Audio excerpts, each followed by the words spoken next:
Well, hello everyone and welcome. This is Bethany Webster and I'm thrilled to welcome you today. Thanks for being in the pop-up group. It's wonderful to have you all here. And today I have a really special guest that I'm so excited to introduce you to. Her name is Karly Randolph Pittman. She's an author, speaker, and teacher. And she's here today to talk to us about healing our emotional bonds with food. And I know that many of you struggle with food issues around the holidays, and I was saying this earlier to a friend that, I don't really know any women who have not had any issues with food, right? So Karly, welcome. We're so excited to have you here. Oh, thank you, Bethany. I'm really delighted. And hello, everyone in the group. Yay. Yeah, I'm really excited to talk about this topic. And I think you're right. I think in our culture, is there anyone who's not had some impact on food and body? I think men and women, not just women. True. Yeah. True. So thank you for bringing this up. And I really hope this is a time where people could get a lot of nourishment and support, and just to start there, to know that you're not alone, that it's something bigger than the individual. It really has to do with our culture. So thank you for having me here. Oh, thank you, Karly. And everyone, I've known Karly for, I guess, like a few years now, and our work really has this beautiful synergy. Karly actually has a course called When Food is Your Mother, which, wow, what a title, So her work has a really beautiful dovetail with the Healing the Mother Wound work. So I recommend that, if you love what you hear today, which I'm sure you will, to just go check out Karly's website. Her website's actually it's www.growinghumankindness.com. And there's a ton of beautiful articles and resources. And I will tell you a little bit about her courses before we close. But right now, I'd love to just do a little bio and share with you her bio. Karly Randolph Pittman helps people understand and embrace the vulnerability that lies underneath food compulsions, like binge eating, overeating, and fostering compassion, resilience, and healing with food. So Karly's work arose out of her 20 years with multiple eating disorders herself and a lifelong journey through anxiety and depression. She's the author of several books and courses, including When Food is Your Mother and The Heart of Food, which she teaches regularly. Karly's passionate about creating a culture that nurtures and supports vulnerability, connection, and relationship, which these are the ultimate answer to eating disorders. And I just love that statement. I think that's so beautiful. And undergirding all her work is awe and love for the human heart. Karly lives in Austin, Texas, and loves good stories, good music, good food, good play, and long, good walks. Karly, what a beautiful bio. So excited to have you here. Thank you. Yes, so excited. Yeah, I have to say sunny Texas, but today is it's cool and wintry here. So I know November is such an interesting time of year. And I just wanted to mention before we jump into our content today, and Karly has so much to share with us. We had some technical difficulties on Facebook earlier, so that's why we're doing it as a video. Facebook was literally down and we couldn't stream this to the group. So I apologize for that inconvenience. But Karly has been generous enough to maybe pop in the group later in the week if you guys have questions underneath this video, and she'll answer any questions you have, as will I as well. So Karly, thanks so much for that. Yeah, you're welcome. Yeah, we were laughing, like, what are the odds of Facebook being down? Like the internet being down. It's so strange, but let's trust it. Let's trust how things are unfolding, I guess. That's all we can do, right? Yep, all you can do.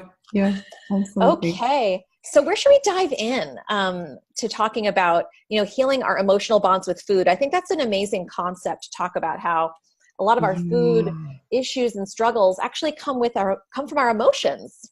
Yeah. And when to talk about that idea, what does it even mean to have an emotional bond with food? Or when I called my course, When Food is Your Mother, what does that mean? There's a lot of people who work in the addiction field today who are kind of circling around this idea that if we're looking at addiction, we really need to replace that word and call it bonding. Because as human beings, we are born and wired for connection. We're wired for relationship. And if you look at any kind of addiction, and right now we're talking specifically about food, if you take one step back from the substance itself and you look at, well, what is it pointing to? Like what drives the, you're looking at cravings. I know for a lot of people who struggle with food stuff, there's cravings, there's kind of the impulse to overeat, or the drive to binge, or it can go the opposite direction. It can drive towards food perfectionism.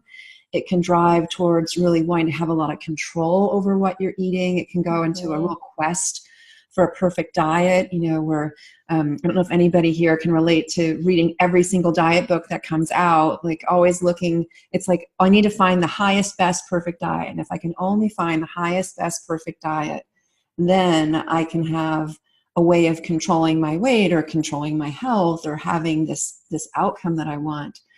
So the drives, whether it's a drive for control of food, perfectionism, whether it's a pursuit of really leaning on food for comfort, for self-soothing, for a connection, underneath all those things, it's all a substitute for what we're meant to have in relationship.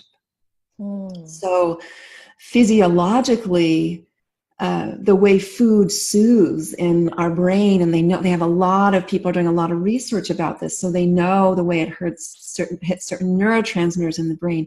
Again, but what is that pointing to?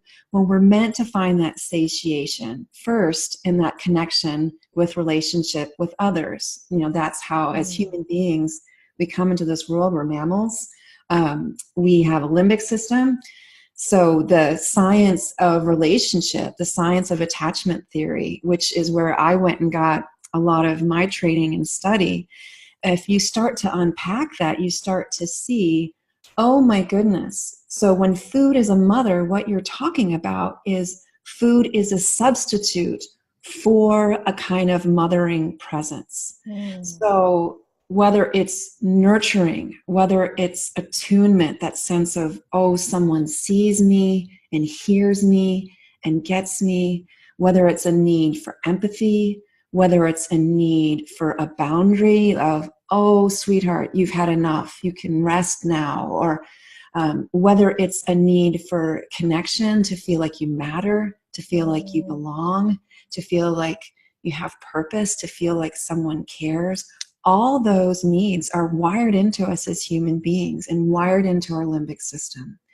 And if they're not being met, particularly when we're young, by the people in our village, by those caregivers who are caring for us, then we will seek out a substitute, because that instinct and that drive in us is for that connection.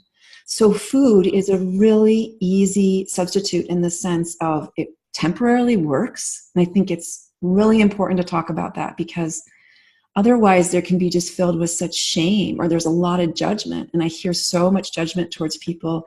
You can hear it in people, they talk about people who are obese, like that, why are they eating that? Well, it's because there's something, those attachment needs and drives are trumping, they are overpowering the logical brain that knows, well, if I eat 5 hamburgers, I'm going to feel a little bit sick to my stomach, right? So I think it's so important to really bring that about, that it does temporarily work, because it calms the emotional brain. It soothes that need for connection. When you're chewing, it lowers anxiety in the body. And it temporarily does work. And it's also available in our culture. Food is omnipresent.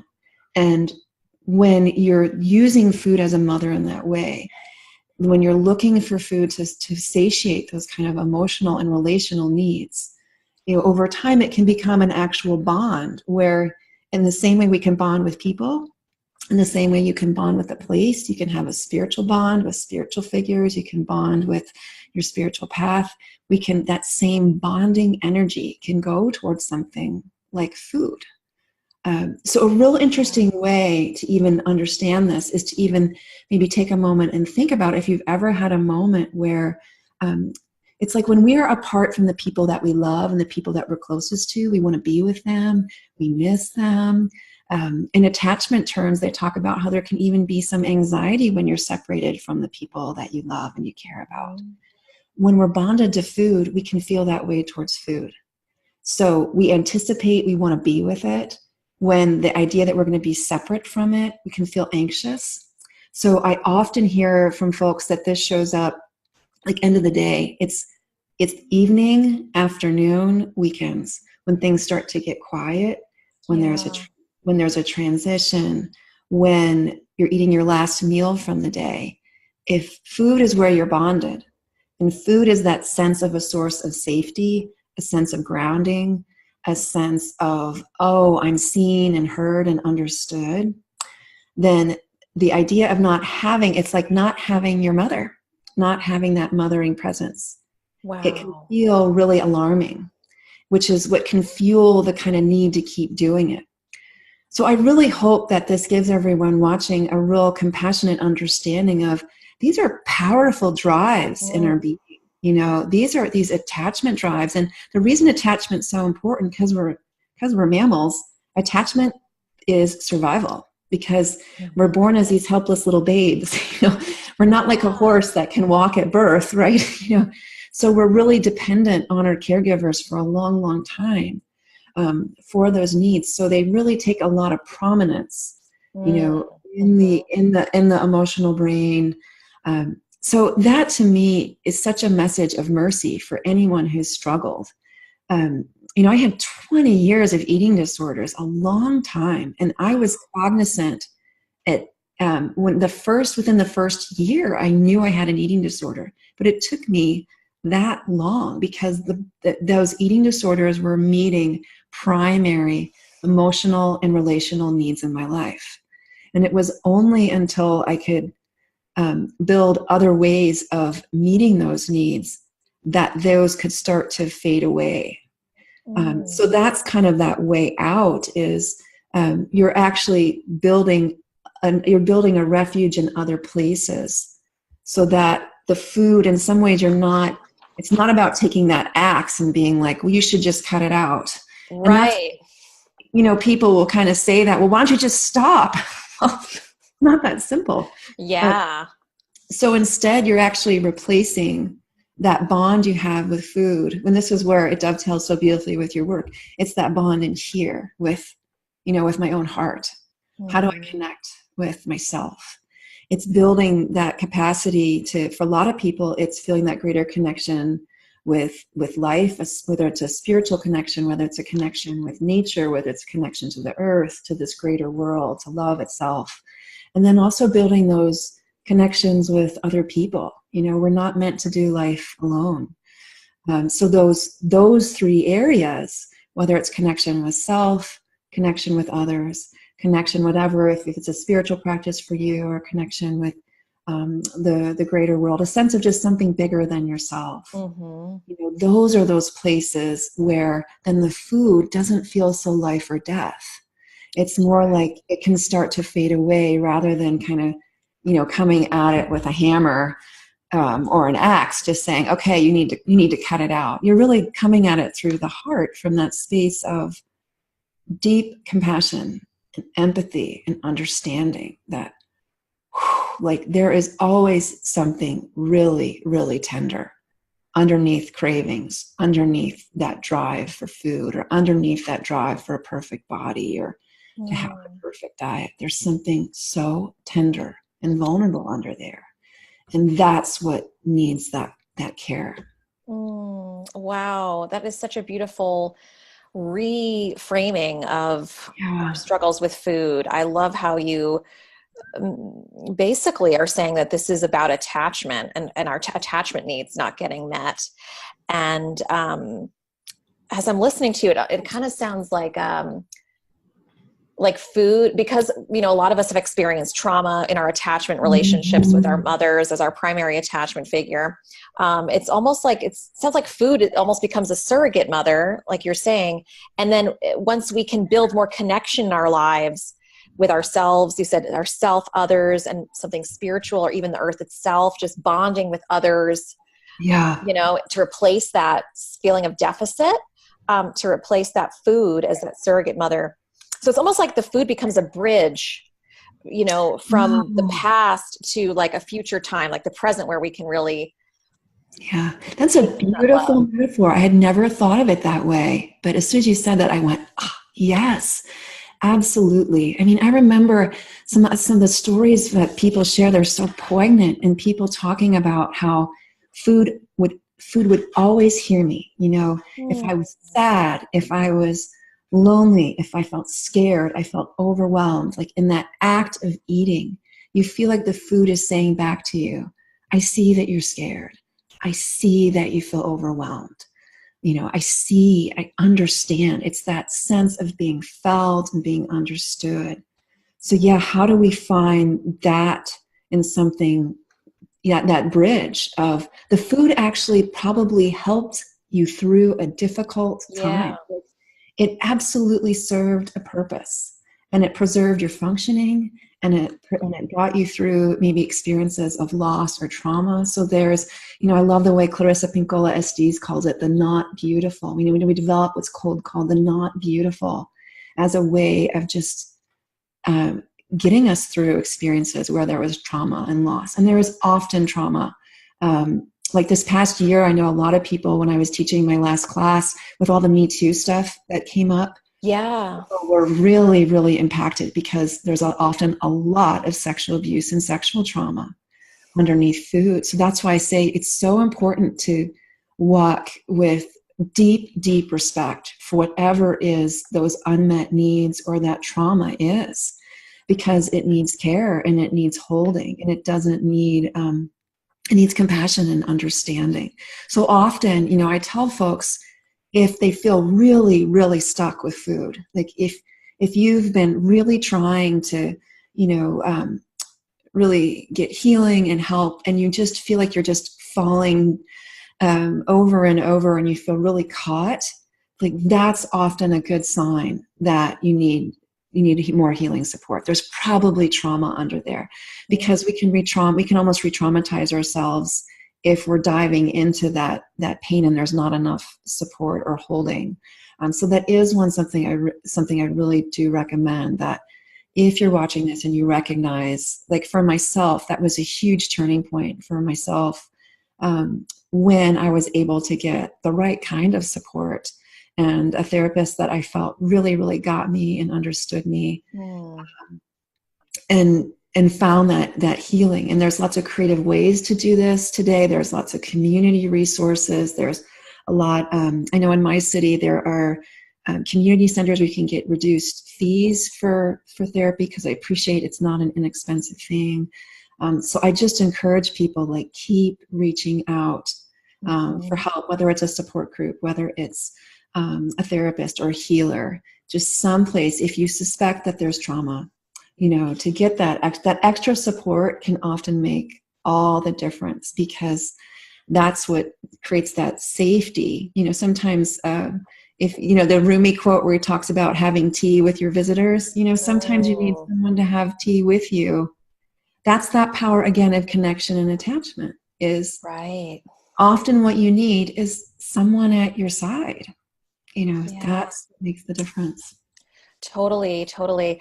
Karly, as you're talking, I just thought of an example. Mm. I went through this thing where I had some health issues, like, and my doctor at the time was like, I recommend not eating sugar for a while. So like, don't eat sugar. And I thought, oh, great. You know, I've been wanting to do this anyway. So I cut out like gluten, sugar, and some dairy. Mm-hmm. And it was going great. I went like a month and I like lost weight. I felt better. I had more energy. But I Yeah. remember this one day, I think it was around when I was going to get my period, and I wanted cake so bad. I wanted a piece of chocolate cake so bad. And I actually started crying. And Oh. my partner was with me, and I was like, I just want cake so bad right now. And Mm. I actually had a flash of my grandmother and my mother, and they both have sugar addictions. And it was like my grandmother, I just saw it all like before me, because I didn't eat the cake. I just stayed with my feelings. And I Yeah. saw I had all these memories of my grandmother, like she would eat chocolate throughout the night. So she would bring chocolate with her to bed. And she taught me to do Mm. this when I was little. She would say, here's a Hershey's Kiss, you know, for when you need it in the middle of the night. And but her addiction, I mean, she would sleepwalk. One time she ate a whole cake, Wow. like this in the middle of the night, like no fork or anything. We just woke up and there was, so it was like, and my mother was the same thing at night. When my father wasn't at home, she would eat chocolate in bed. And sometimes she would invite me to, eat chocolate in bed and watch TV and stuff. So it's a really long, I almost feel like it's genetic too. Like it's in my, like this drive for the chocolate. I didn't really notice it because I didn't consider myself a chocolate addict until I couldn't have it. And then I saw it like, oh, I'm not supposed to have this, but I want it. So I'm just going to share this as an example that there's also probably some kind of mother component too around the food, maybe the details of the food. Is it a kind of food? Like for me, it was chocolate cake and, chocolate of any kind. But it was powerful for me to sit with that grief. Like I was grieving the pain that my mother and grandmother were stuffing with the chocolate that they weren't able to feel. And I was grieving the fact that I needed a chocolate. I'm actually filling up a little bit with tears right now. Oh, yeah. Yeah, thank you for sharing that. Yeah. Yeah. I just want to finish up. Yeah. Like it's a lot. There's a lot to this. That's that tenderness that's there of, yeah, you just gave a beautiful example of, well, what was underneath the chocolate cake? Yeah. And there's often, it's grief. Yeah. It's often something where we experienced loss or where we were overwhelmed or where we felt some kind of neglect or where we just wanted someone to see us. I remember for me, when I became really cognizant of how I used food when I was in middle school, and I would come home and my mom's actually, she was amazing what she did. She went back to get a PhD when I was a kiddo. And so I have a brother who's a year older than I was. So she was back in school getting because she had a nursing degree. So she went back to get undergrad, master's, and a doctorate. So she was in school. Yeah. And my brother and I would come home. I remember we watched TV and we just would eat. And that was when, I don't know if you remember when the cookie dough that you could buy in a tube. Oh, totally. Yeah, that's when that came out. And I would actually I wouldn't even bake the cookies. I would just take a spoon and I would eat the cookie dough. I'd make a bag of microwave popcorn and a Pepsi. And I think that was kind of what I had regularly. And I can look back and see that I felt lonely and I felt sad. And of course I was in middle school. Puberty, the hardest time, and that was a time where I had some sexual abuse. So all that makes so much sense. Like, well, of course, that was how I cared for myself, right? And to feel that tenderness and. It's like, to go back and kind of mourn for those young women that those children that we were, those, just to be able to see that, to see the pain that we were in. I call cravings prayers in disguise. Yeah, I love that. I love that phrase. Yeah, can you say more about that? A craving is saying, when you have an impulse like you described, you wanted a chocolate cake, or for someone, if it's, I really feel like a need to binge or to overeat, or even if you're just all of a sudden somewhere and you have that impulse, like I need to go shopping and buy something, or if I really need to check my Facebook status, or whatever the impulse is. If you could recognize all those impulses, what they are their attachment cries. They are a cry for connection. There's some part of us that feels disconnected. That disconnection can be overwhelm. It can be fear. It can be kind of a sense of shyness. Like we kind of want to hide ourselves from the world. It can show up as real frustration. And when we're having all those cravings are so uncomfortable, and those emotions of disconnection can be so painful, then it's easy to flag them and say, oh, something's wrong, or to be frightened by them, or to feel like there's something wrong with something wrong with me because I'm feeling this way. But if you can just look at them instead, oh, they're just a prayer in disguise. That part of you is just saying, I feel scared and I don't know what to do, or I feel overwhelmed and I don't know what to do, or I feel frightened, or I feel alone. So it's like there's some part of us that is not feeling connected to our strongest self or to our wholeness or to life.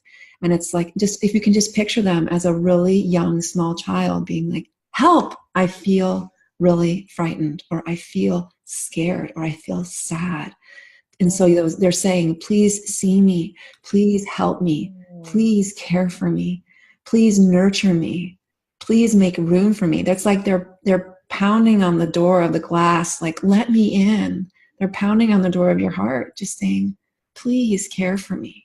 And if we can reframe it that way, then when they come up, because I think what happens when they come up is we can feel a lot of shame. Like, oh, why can't I, quote, control this? Or I've got all this painful stuff coming up, or I've got this uncomfortable craving, particularly for people, because I imagine, a lot of people here are people who've done a lot of inner work.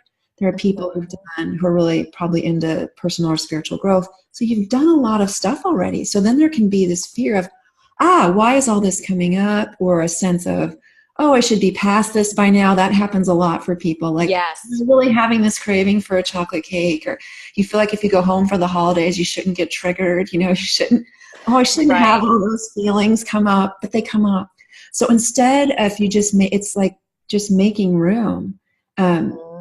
You're making room and you're seeing it as that prayer in disguise. Then what our job is to see it and to hear it and to respond with that attunement of, oh, sweetheart, I see you. Come with me. Like, come sit by me. So it's actually an invitation to come close to those parts of us that feel disconnected.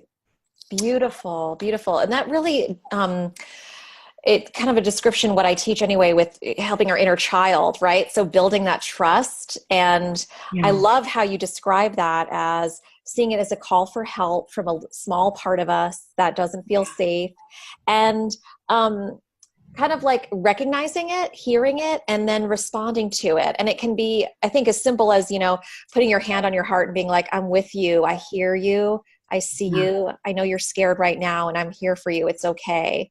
You're safe in me. And then maybe finding something to do that's not food, right? So something, whether it's crawling up with a blanket, a hot bath, right? Sometimes just like putting lotion on my hands can be like a soothing thing to do. That's just like being present.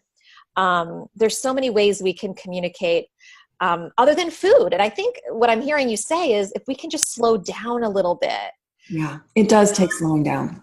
Yeah. And so that's a practice, right? It's probably going to take a while in the beginning to like slow down enough to make a new choice, but every little bit counts, right? Yeah. That's such a great point, what you just said. It does take practice. And I want to go back to your story about the chocolate cake, because something that's so beautiful what you did was your partner was there with you. So two things I would love to say about that is, I think there's an amazing book by Bonnie Badenoch called The Heart of Trauma that came out, I believe, this year. And she's really powerfully in Western culture, there is such an over-focus on self-regulation. And such an over-focus on, and you even see this in healing communities where it's kind of, that's why I think it's not just about building connection here. It's about also, one of the primary tools I teach is ask for help and ask for help and ask for help and ask for help, because we aren't meant to do it alone. But one of the challenges when we have attachment wounds, and most of us have some to some degree or other, because we all are raised by imperfect people and we have an imperfect culture. And if you're from a Western culture, Western cultures are what they call more achievement-oriented cultures. Right. So they're not as attachment oriented. And so the consequence of that is they tend to be more stressed, they tend to be more isolated, and they tend to send a lot of implicit messages. And one of those implicit messages You should be able to pull yourself up by your own bootstraps. You should be able to do this on your own. So Bonnie's actually got a really beautiful message of co-regulation and talking about, and a lot of the attachment folks are talking about this. And I don't know if anybody here has read Dan Siegel's work or all the work of interpersonal neurobiology. But a lot of those folks are saying we are meant to co-regulate. And even when we think we're self-regulating, we've actually internalized a village inside. That's what we're doing. So reach out, reach out, reach out, reach out. So let's say you're going home for Thanksgiving, or if you're not from the States and you've got a holiday party coming up, or you're going home from the holidays, and you know that's a triggering time for you. One of the most important things you could do to support yourself is create some support before you know you're going to need it. So whether it's someone that you can text or someone that you can call and be, help, I'm having a hard time here. You don't have to regulate completely on your own, because just what you said, it does take time. It does take slowing down. And when your limbic system is in a hijacked, like when you're in a craving space of 7, 8, 9, or 10, it's often so intense, it's really hard to slow it down. So in that kind of space, you might need a different kind of tool, where if it's a cravings at a 3, 4, 5 level, you can often kind of slow it down. And if you have kind of mindfulness and self-care practices where you can kind of connect. But if you're feeling really, really elevated and alarmed, let's say you're getting like really triggered by family dynamics, that might mean where you need to bring in your Robin to your Batman, like an amygdala-based trigger. Yeah, so you can actually borrow someone's prefrontal cortex. If you're having a hard time regulating, when we're connecting to other people, that's why we're doing. So like I have children, like when my kids, my youngest, he just turned 12 a couple days ago.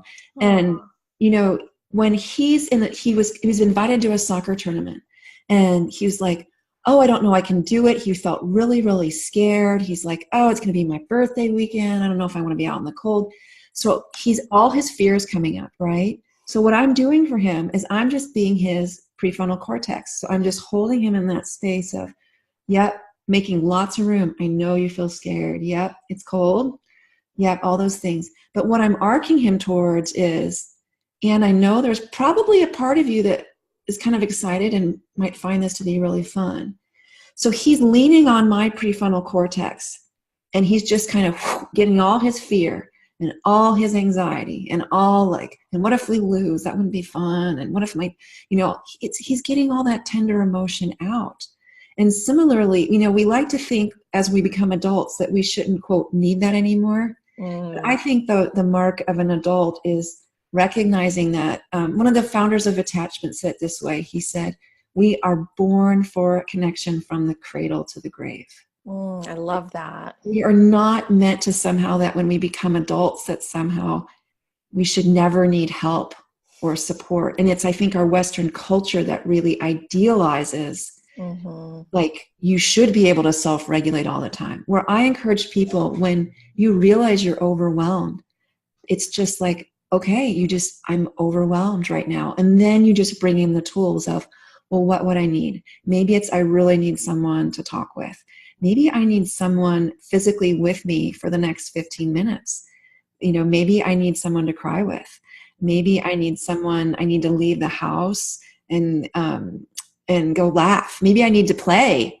There's lots of ways you can get help and support. So I really want to stress that this is not about thinking that, oh, I have to build up all the resources in myself. That really learning how to reach out and ask for help is really important. And the second thing I'll say with that is, you mentioned it takes time and practice. In the meantime, what do you do? And I teach this tool called scaffolding.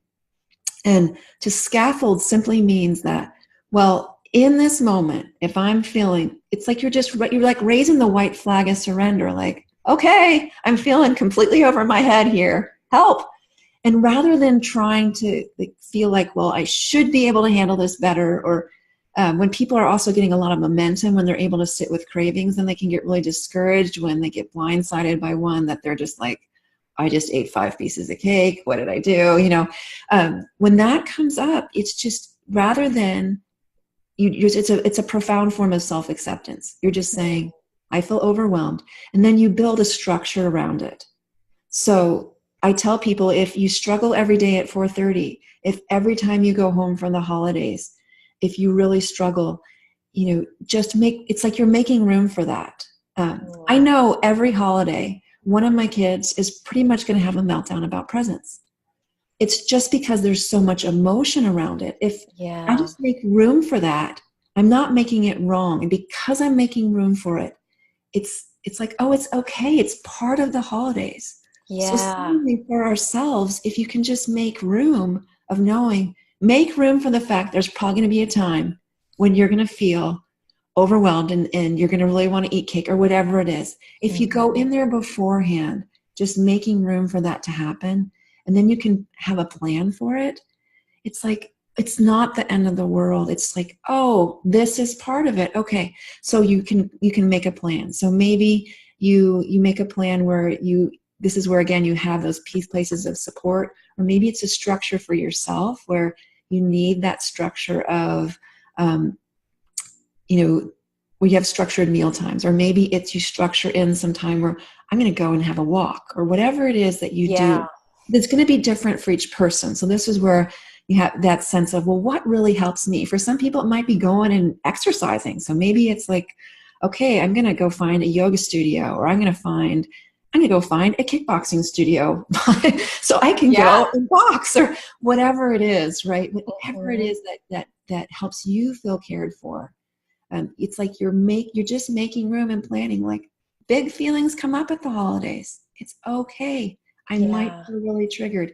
It doesn't mean there's anything wrong with me. It doesn't mean I'm not walking this healing path. It simply means I'm bumping up to something that feels really big. Totally. It's a reframe of it. It's here. Okay. Not like, well, because, there's still times when I overeat, but I don't.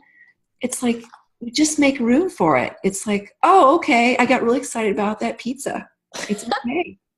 Yeah, I like the idea of making room for it, because then it's not about this is bad or wrong. It's just like, oh, here this is. I knew it was coming. And I think there's almost a reparative thing. Like, even when something repeats, but we meet it with a new consciousness, even just a little bit more compassion, it becomes a whole new experience in a way, where it's like, oh, this is happening, but I'm safe. It's like the little girl inside of us gets that, oh, this is happening again, but I'm okay. I'm okay, even though this is happening. Yeah. It's like if outside it's raining right now. So if I were to walk out right now, I'd just be like, well, it might be helpful to have an umbrella. I'm not judging the fact that it's raining.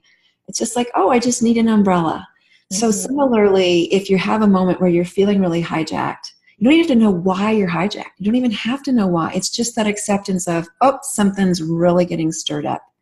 And then you just open your proverbial umbrella of whatever that umbrella looks like. It's interesting, Bethany, because when I became a mom pretty young, in my early 20s, and I had eating disorders. And so right when I was learning how to become a parent, I was also trying to heal these eating disorders. So that's part of, I think, what sent me into attachment, was because I was putting all this energy into becoming a parent. So it was very clear to me as I was learning about parenting, it was like, this was actually what I need with my relationship with food as well. So the parallels were really powerful for me. Wow. And there's I share this with you because there's an organization called Hand in Hand Parenting. And one of the things they teach, it's a kind of a connection-based, attachment-based parenting organization, is they talk about, with children in particular, when they have a tantrum, or when those kind of emotional explosions come up, there's actually an intelligence in them that is trying to get all that emotion out. And if you can, so that's what helps you reframe. Like, if you've got children that get oinky or they get overwhelmed around the holidays, it's because there's all these big feelings coming up. And I find that reframe really helpful, even to look at for our younger parts, is you can look at when that emotion's coming up, not as something's wrong. It's actually something is coming up, trying to resolve, trying to heal itself. So one of the things that's really helpful for people with food is what I call kind of emotional hygiene. Most people who wrestle with food on some level, they're often highly sensitive. They're deep feelers. They tend to be an intuitive, NFs. If you think about your, intuitive feelers on the personality profile. And so if anybody here is watching that and really resonates with that, they tend to be the feelers in a family, where they're the ones that express a lot of the emotion that's in the family as a whole. So if you recognize that in yourself, then those kind of regular practices of emotional self-care are so super helpful. So for me, I need to cry and laugh pretty much every day, because that's how I have to it's like the tears, I have to get out whatever's in my kind of emotional system. And the laughter or the play is what helps bring the kind of levity. So for me, that's kind of like a balancing there out here. Yeah. Yeah, it's the emotional self-care piece that's super, super important. And so that's a tool that you can kind of put in your toolbox as you go on the holidays is play. Do not underestimate the power of play, because play lowers the load on the limbic system. It kind of clears everything out. It helps, it soothes the limbic system. It gets a lot of that stuff out. And I tend to be more serious. So I tend to go more about, I'm going to go read poetry and, I'm just kind of more oriented that way. I like to go deep. And so I can forget to play. And then it's like, oh yeah. So whether it's like a pillow fight, or whether if it's snowing and you go outside and you throw snowballs, or whether it's, running around and making up a fun game of tag, or if you're, get your nieces and nephews, or play can be expression, whether it's, painting or drawing or dancing, anything that moves emotional energy is super, super helpful. So that's something to really think about how you can play over the next 2 months. And I know for myself, when I start to get really crabby, it's often a sense of, I think I've forgotten to play. That's when I know I'm needing it. So that's something you can try is do not forget the power of play, because we tend to, and particularly for people here, if you're doing a lot of inner work and doing all that stuff, again, bring in the play, because it can start to feel really, really heavy or intense, or, bring out that lightness and that levity. With whether it's physical play, or whether it's, creative play, whether it's singing in the shower or singing in your car, as you listen to your favorite radio station, or play. Oh my gosh, this has been amazing. Karly, thank you so much for sharing all this information. I took down some notes. You shared so many great tips and tools here. And what I'm going to do after today is write them all up for everybody, and put them with this recording. So what my favorite points were, and then I'll ask everybody to share, what their favorite points were as well. And what I'm hearing, like throughout our whole conversation, is that, this whole food journey that we have, and it's so loaded, right? Because food is life, food is love. In the beginning of our lives, food was mother, food was, so symbolic, so heavily laden with projections and experiences. And so I'm hearing what we're talking about is really about seeing food as kind of a way to love ourselves, where we've been felt lost in the past, and to love ourselves through how pain expresses itself around food. And like you were just saying, Karly, which I think was so beautiful, you said something about, I just lost it. But it was like, compassion, that this is really about reframing, when we feel judgment in that moment of, oh no, I'm eating too much again, or I'm craving that thing, to just drop that as soon as we can, and instead just turn around into compassion for ourselves, that there's some need in that moment that that needs to be met in some other way, that food is just kind of a surface bridge, to get us somewhere, but there's a better way to meet that need.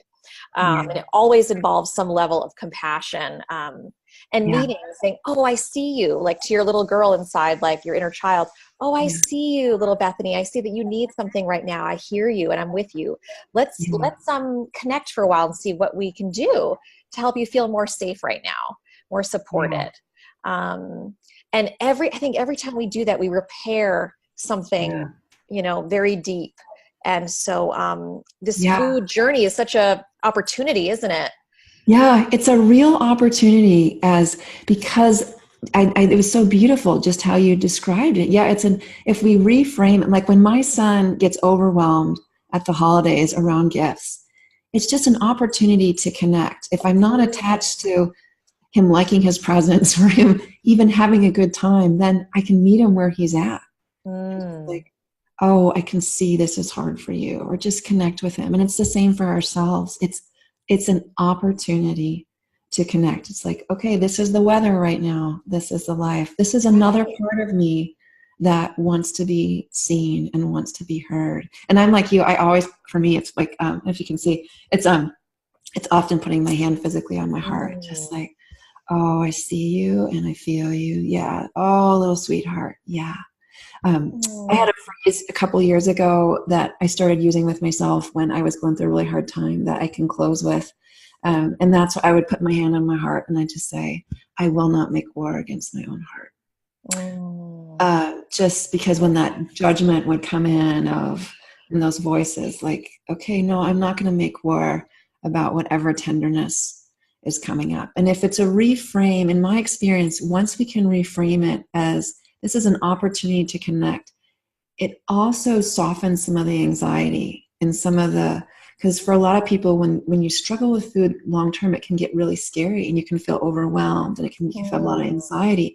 So if you can reframe it as, oh, this is an opportunity rather than, oh my goodness, the gauntlet's coming that I have to.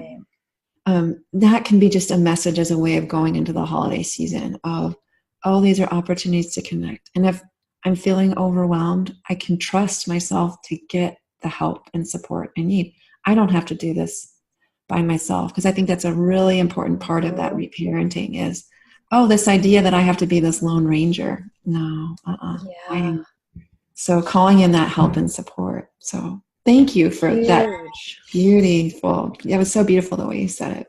Oh, Karly, thank you. You're sharing. I just love the work that you're doing. I feel like it's so, that level of mercy and tenderness, of bringing that to the whole food journey is so powerful. And, and when we work on these attachment issues, it shows up, right? We get nourished in all these areas of our lives because attachment is like so deep into the core of who we are. And literally a lot of us are dealing with generations of disconnection, right? We're like the latest people in a long line of people who have felt disconnected from themselves and each other. And so that's another reason to feel compassion for yourself, that like in those moments, a lot of us didn't have models for how to do this and watched people struggle on their own or got the message that we had to do it by ourselves. So every step that we take, however small, we're changing intergenerational patterns. And one thing I like to say to myself, and especially when overwhelm comes up, is that I only have to deal with this moment, right? So it's like we can go into overwhelm when we're thinking, oh my gosh, I have to solve this problem, and there's so much going on. But if we can just like slow down enough, just be like, I just have to deal with this moment, and then I'll deal with the next moment when it comes. But to practice that mindful slowness, even slowing down, even if you have an intention just to slow down this holiday season around food and why you're choosing what you're choosing or not doing, that can be a massive step. So I just want to invite everyone to, even if that's the thing, your like intention is just, I want to slow down and tune in with my body and what I need in each moment, and then go from there. Then you're more likely to bring in that compassion like Karly was talking about. So I think that's going to be my intention, is just to slow down over the holidays with food and make sure no matter what choice I make, whether I have cake or whether I have whatever it is, that it's really an authentic choice that I'm, making from my heart. That's beautiful.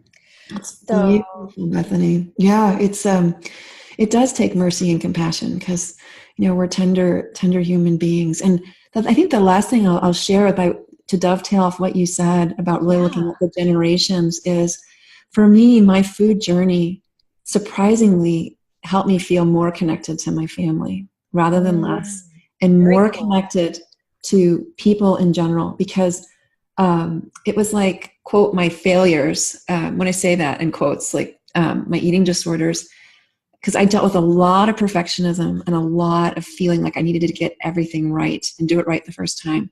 And so, quote, my failing and struggling with eating disorders for so long, and then even, depression and anxiety and all those other things that I've walked with, it was like I found such rest and such a ground floor, realizing, oh, this actually brings me a belonging I never thought that I would have, because I've merely joined the human family of every other human being who has not been able to meet all their ideals, who's failed at getting it all right. It was really profound to step into that and feel, the word humility it means to touch the ground of your being.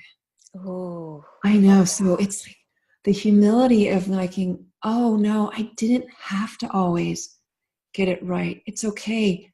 I can make mistakes. I can make a lot of mistakes.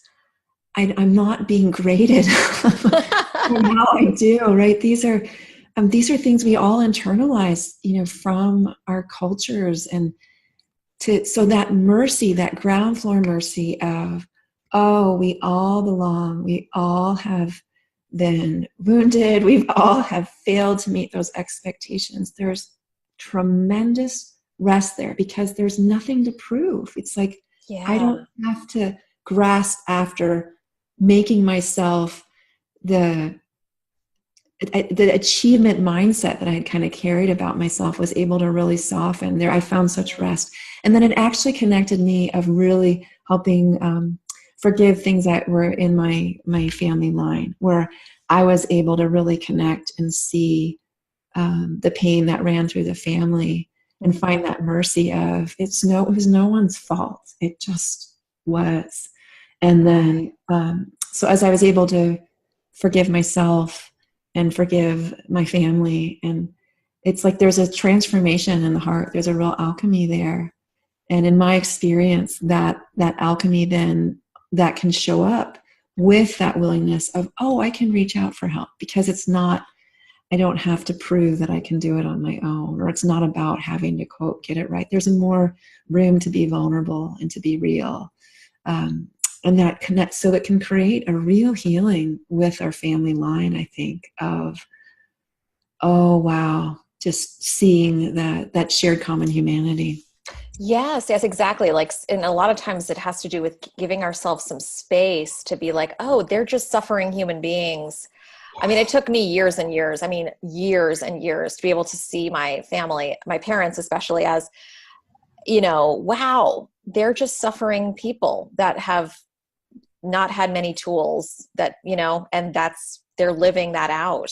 And it really has nothing to do with me at all. And sometimes that space can really allow that compassion to come in, whether you speak with them or choose to or not, it doesn't even really matter, but first bringing that to ourselves makes it possible, for so many, and getting it from people who do get it, whether your family gets it or not, but getting it from the soul chosen family that can really see you and honor you and support you. Yeah, that's an important point, that it's that I need to care for the hurt that's in here. And by caring for that hurt that's in there, then that's what often leads to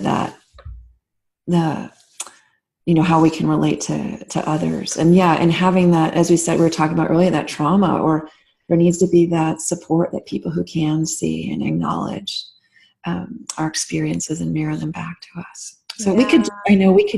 I want to respect your time. We could just go on forever. But Karly, can you tell us a little bit about the courses that you have on your website? And, people are, I'm sure, going to want to learn more about you and what you do. Can you share a little bit about how people can find out more? Yes. So my website is www.growinghumankindness.com. And if you go there, there's, as Bethany had shared earlier, there's lots of articles and free. There's one of my favorite free resources that I offer folks is called the Binge Rescue Worksheet. And so that'll pop up pretty much whenever you go to the website. There'll be a little invitation. And I encourage anyone who's watching, if they want a really helpful tool, that's a great one, particularly if you find yourself in a spot where you're really wanting to overeat and you can't reach somebody and you know you're needing support.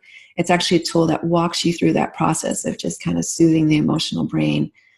Super, super helpful. And then if you go, my course I'm offering right now is The Heart of Food. So if you go to growinghumankindness.com/heart of food, you can go and actually you can sign up for a free mini course that walks through a lot of these topics that we were talking through today about, what does it mean to look at a craving as a prayer in disguise? And what does overeating really mean? Really understanding how you can reframe overeating and then start to walk that journey of healing. So you could either join me for that course, or you could take a little free, there's a free mini course that's got some great resources. So those are two places where I'd really encourage folks to get more support. And you can sign up for my newsletter, because I have, I teach courses regularly. Like right now I'm wrapping up a course. And I imagine after the holidays, I'll start teaching a live class again where we have a start date and everyone can kind of join in. But if you want support right now, The Heart of Food that's always available. And we have regular Q&As where you can ask questions and get support. So those are some places. If you want to go to the website, The Heart of Food, you can get that free mini course and that binge rescue worksheet and get some helpful tools. Oh, fabulous. Those tools sound really rich. Thank you so much, Karly. And it's been great to meet you in person and hear you speak. And your work is so compelling and nourishing. And I'm sure so many people are feeling all of these jewels of insight settle. So thank you so much for being with us today. I really appreciate your time, and have a wonderful holiday with your family too. Thank you. You as well, Bethany. Yeah. And it's funny, I get people in my courses like, I was in Bethany's course, so we do see, cool. Yes. I get people who come in, so it's really fun. That's so cool. Yes, so I love hearing your good work, and thank you for having me and for all this great support that you're offering, and beautiful work on healing that mother wound. So thank you. Thank you, Karly, and thank you everyone for watching today. It's been awesome to have you here. I hope you enjoy the recording. And if you do have any questions, feel free to type them in, and we'll see if we can get to those as soon as we can. Thanks again, everyone. Bye for now. Bye, Karly. Bye. We'll see you later, Bethany. See you soon. Bye-bye. Bye, everyone.